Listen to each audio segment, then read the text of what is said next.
नवंदरो news में ख़बरुनि update जो सिलसिलो जारी है। ख़बर शामिल कयूं पिया नवंदरो खां।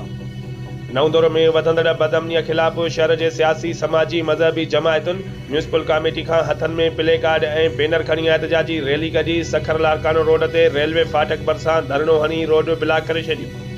मुज़ाहिरीन न रोटी खपे न मकान खपे, बस अमन खपे, बस अमन खपे जा ज़ोरदार नारा हया।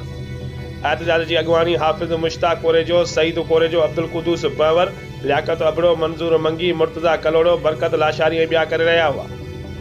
उन मौक़े ते मुज़ाहिरीन ॻाल्हाईंदे चयो त शहर में चोरियूं ऐं फुरियूं रोज़ जो मामूल बणिजी वियूं आहिनि। शहरी गैर महफ़ूज़ थी विया आहिनि। पुलिस किथे बि नज़र नथी अचे। पुरअमन शहर खे हथ वठी बदअमनीअ तरफ़ धिकियो पियो वञे।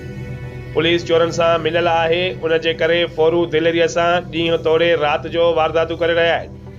मुज़ाहिरीन PP chairman Bilawal Bhutto Zardari, MPA Faryal Talpur ऐं ॿियनि वसवारनि खां मुतालबो कयो त शहीदनि जे शहर में अमन अमान क़ाइमु करे शहरुनि खे सुकून सां रहणु ॾिनो वञे ऐं फ़ौरन ख़िलाफ़ कार्रवाई करे शहरुनि खां फुरथियल रोक रक़म ऐं ॿियो सामान वापसि कराए ॾिनो वञे। असांजी ज़िम्मेवारी आहे, पर मां चवां थो त इहा तव्हां असांजी बि ज़िम्मेवारी आहे त उन्हनि हुक्मराननि खे इहो अहसासु ॾियारियूं त तव्हां असांजे वोट सां इन हुकूमत जे आला मनसब ते ऐं इक़्तिदार जे पराजमान थिया आहियो। तव्हांजो फर्ज़ आहे त असांजे जान माल जी ऐं इज़त जी हिफ़ाज़त करियो, छाकाणि त असीं